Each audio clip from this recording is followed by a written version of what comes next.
இங்கே நான் இப்போ இருக்கிறது செட்டிநாடு வீடு தட்சிண சித்ரா அப்படின்ற இடத்துல ரொம்ப அழகான ஒவ்வொரு வீடும் ஒவ்வொரு விதமாக சித்தரிச்சு நம்ம பார்க்கவும் கேட்கவும் ஒரு பாட்டு பின்னாடி ஓடிட்டுருக்கு. ஒவ்வொரு இடமா போயிட்டு அந்த பாட்டையும் கேட்டுட்டு அப்படியே நடந்து குலாத்தி சாப்பிட்டு இங்கே என்னோட பேத்திகள் 2 பேரோட மகளோட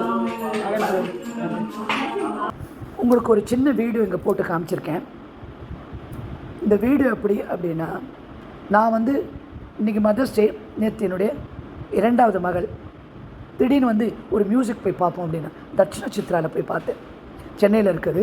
அங்கே எப்படின்னா ஒரு இடத்துல ஒருத்தர் பாடுவாங்க, 4 பாட்டு பாடினாங்க. அது முடிஞ்சோன்னே அடுத்த இடத்துக்கு போனோம். அங்கே ஒரு பாட்டு, அங்கே ஒரு 4 பாட்டு. கடைசியில் மாளவிகா சுந்தரோட பாட்டு எனக்கு ரொம்ப பிடிக்கும். மாளவிகா சுந்தர் பாட்டு அதை கேட்க போனேன். ஸோ அந்த மாலை பொழுது ரொம்ப பியூட்டிஃபுல்லாக நடந்து. எப்படி நடந்தது எனக்கு மாலை பொழுது எப்படின்னா, நான் என்ன நினச்சிட்டு இருந்தேன், தினம் ரொட்டீனாக காலையில் எழுந்து வேலை செஞ்சு திரும்பி உட்காந்து இந்த வீடியோ ரெக்கார்ட் பண்ணி அதை போட்டு இதை பண்ணி ஒரு ரொட்டீனாக போதே லைஃபு. ஒரு சேஞ்ச் இருந்தால் நல்லாயிருக்கும் அப்படின்னு எப்படி அது என் மகளுக்கு தோணிச்சோ தெரியாது. என்னை கூட்டிகிட்டு அந்த தட்சிண சித்ராவில் சுற்றியும் காமிச்சு ரொம்ப அழகாக ஒரு செட்டிநாடு வீடு, ஒரு கர்நாடகா வீடு, கர்நாடகா முஸ்லீம் வீடு அப்படின்னு சொல்லி நிறைய விஷயங்கள் அந்த தட்சிண சித்ரா அந்த ஒரு இடத்துல இருந்தது.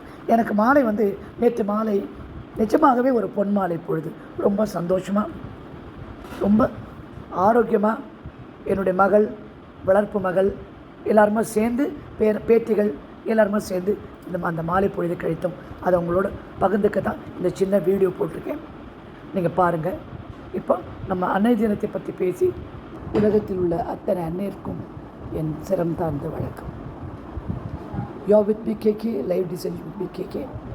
இன்றைக்கு அன்னையர் தினம், மதர்ஸ் டே அப்படின்னு சொல்லிக்கிறாங்க. எனக்கு 100கணக்கில் மெசேஜஸ் வந்தது. அவங்க எல்லாருக்கும் என்னுடைய நன்றி. அம்மாவை பற்றி பேச தான் இங்கே நான் விளையிறேன். ஒவ்வொருவருக்கும் அவர்கள் வாழ்க்கையில் மிக முக்கியமான நபர், மிக மிக அதி முக்கியமான நபர் அம்மா தான். அம்மா இல்லாமல் எதுவுமே கிடையாது. புரிஞ்சுது?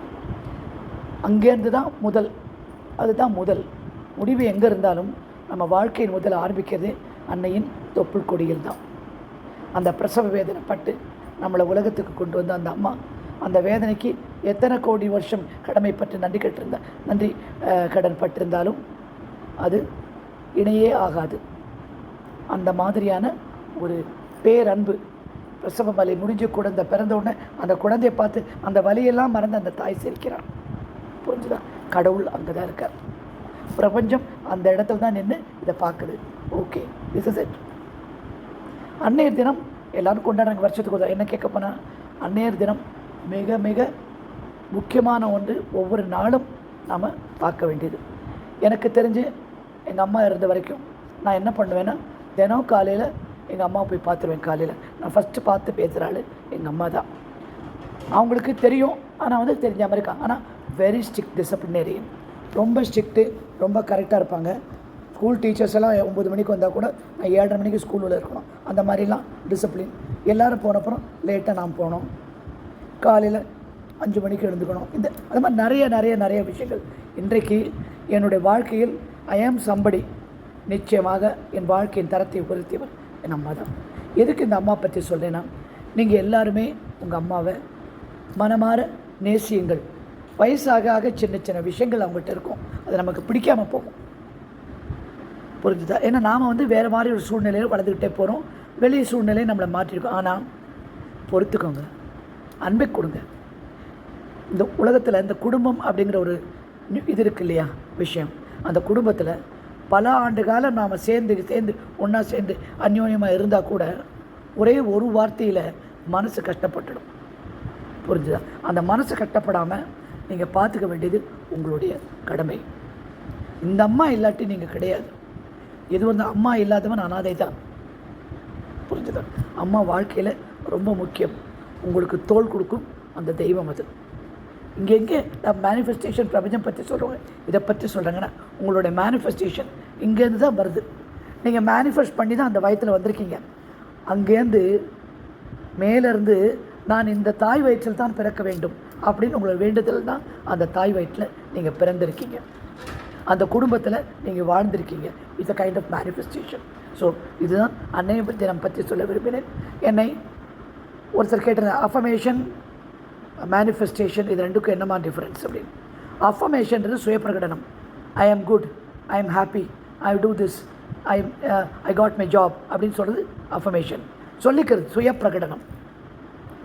மேனிஃபெஸ்டேஷன்றது காட்சிப்படுத்தி நடந்ததாக உணர்வுடன் சொல்வது, அதுதான் மேனிஃபெஸ்டேஷன். காட்சிப்படுத்தணும். ஒரு பொருளோ ஒரு விஷயமோ நடந்தால் நமக்கு நடக்கிறது எப்படி நடக்கணும், அதனால் என்ன சந்தோஷங்கள் வரும் அப்படின்னு நாம் யோசனை பண்ணணும்.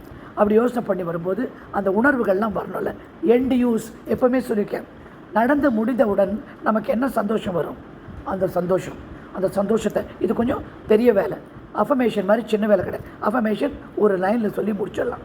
மேனிஃபெஸ்டேஷன் உட்காந்து யோசனை பண்ணி உணர்ச்சி வரவழைச்சு இதயத்துக்கும் மூளைக்கும் அந்த கரண்ட்டை பாஸ் பண்ணி அந்த வேவ் லென்த் அந்த அலைவரிசை ஒன்றாக்கி நடந்து முடிந்தது நன்றி, கிடைத்து விட்டது நன்றி அப்படின்னு சொல்கிறோமே, அதுதான் மேனிஃபெஸ்டேஷன். இந்த சின்ன விஷயத்தோடு இந்த அழகான ஞாயிற்றுக்கிழமை சந்தோஷமாக நீங்களும் உங்கள் குடும்பத்தாரும் கொண்டாட நான் பிரார்த்திக்கிறேன். எல்லோரும் அம்மா தெய்வம் என்று இருப்பவர்கள் வாழ்க்கையில் மிக மிக முன்னேறியவர்கள். எனக்கு என் கொள்ளுப்பாட்டி, பாட்டி, அம்மா இவங்க எல்லாருமே டீச்சர் தான். They played a great role in my upbringing. இன்றைக்கி நான் நல்லா இருக்கேன்னா எங்கள் அம்மாவால் தான், எங்கள் பாட்டியால் தான்.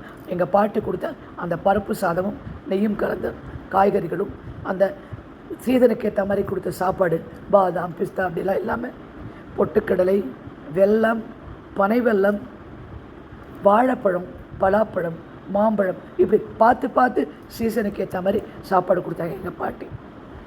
அந்த மாதிரி என்னை வளர்த்து நல்ல உடல் ஆரோக்கியத்துடன் மன ஆரோக்கியத்துடன் இருப்பதற்கு காரணம் அவர்கள் தான். நீங்களும் ஒவ்வொரு விஷயத்தையும் அப்ரிஷியேட் பண்ணுங்கள். உங்கள் அம்மாவாகட்டும், உங்கள் மனைவியாகட்டும், உங்கள் மனைவியும் ஒரு தாய் தான், உங்கள் சகோதரியும் ஒரு தாய் தான். அவங்க எல்லாரையும் அப்ரிஷியேட் பண்ணி இந்த அப்ரிஷியேஷன் பண்ண மனசில் ஒரு சந்தோஷம், நம்மளை பற்றிய ஒரு பெருமிதம் வரும். அந்த பெருமிதம் வரும்போது ஆட்டோமேட்டிக்காக you are in mood to manifest. உங்கள் மேனிஃபெஸ்டேஷன் ரொம்ப ஈஸியாக உங்களுக்கு வந்துடும். எல்லாருக்கும் என்னுடைய சண்டே வணக்கங்கள். Take care.